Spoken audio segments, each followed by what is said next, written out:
అయితే చాలా useful tips అన్నమాట. ఇప్పుడు అన్నీ వచ్చేవన్నీ పండుగలే కాబట్టి మనకి ఇక్కడ ఇత్తడి పూజ సామాగ్రి అవి క్లీన్ చేసుకోవడానికి మంచి టిప్ అన్నమాట. చాలా షైనింగ్‌గా ఉండేలాగా ఎలా క్లీన్ చేసుకోవాలనేది చూపిస్తాను. న్యూ టిప్స్ అన్నమాట. టిప్స్ నచ్చితే తప్పకుండా లైక్ చేయండి. మర్చిపోద్దు వీడియో చూసిన తర్వాత.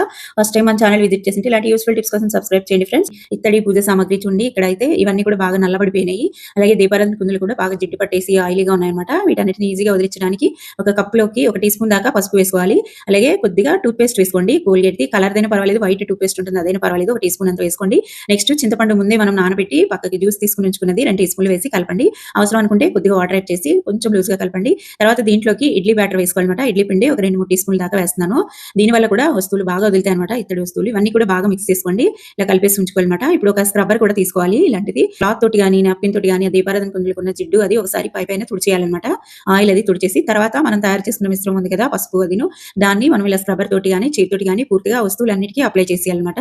ఇలా మొత్తం పట్టించేసేసి ఒక 5 మినిట్స్ ఉంచితే తర్వాత మనం క్లీన్ చేసుకుంటే చాలా మెరుస్తూ వస్తాయన్నమాట.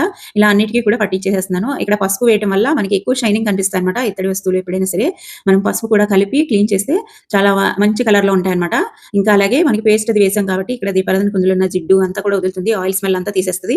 నెక్స్ట్ మనకి ఇంకా జిడ్డుగా ఉంది, సరిపోలేదు, ఇంకా వదలలేదు అనుకుంటే గాని ఒకసారి వాష్ చేసిన తర్వాత మళ్ళీ ఒకసారి కొద్దిగా విమ్ లిక్విడ్ ఉంటది కదా! దాంతోటి తోమితే సరిపోతుందన్నమాట. అంటే బాగా మొండిగా పట్టేసిన జిడ్డు ఉంటే గన అలాంటి వాటికి వదులుతుంది. ట్రై చేస్తుంది. ఇంకా ఇక్కడైతే 5 మినిట్స్ అలాగే ఉంచి తర్వాత స్క్రబ్బర్ తోటి ఇలా పైన రుద్దేసి ఈజీగానే వదిలిపోద్ది. ఎక్కువ నొక్కి ఎక్కువసేపు రుద్దాల్సిన పని లేదు. ఇలా జస్ట్ ఒకసారి పైన రుద్దేసి ఉంచేసి తర్వాత వాటర్ తోటి కడిగేసేయండి. చూడండి కడిగేసి చూపిస్తున్నాను. అన్నీ క్లీన్ చేసిన తర్వాత ఇక్కడైతే బాగా మెరుస్తూ వస్తాయన్నమాట.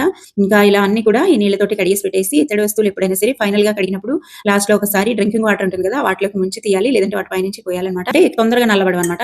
ఇప్పుడు ఈ క్లాత్ తోటి తుడిచేసి తడి లేకుండా వెంటనే క్లాత్ తోటి తుడిచేస్తే మనకు మరకల్లాగా లేకుండా ఉంటాయి. అంటే వాటర్ డ్రాప్స్‌లా కనిపిస్తది. అలా కనిపించకుండా ఉంటాయి. తుడిచిన తర్వాత చూడండి ఎంత నీట్‌గా ఉన్నాయో ఇలాగే మెరుస్తూ ఉంటాయన్నమాట. ట్రై చేసి చూడండి. యూజ్‌ఫుల్ టిప్స్ కదా! టిప్స్ నచ్చితే తప్పకుండా లైక్ వేయండి. మర్చిపోవద్దు. సబ్స్క్రైబ్ చేయండి ఫ్రెండ్స్. బాయ్.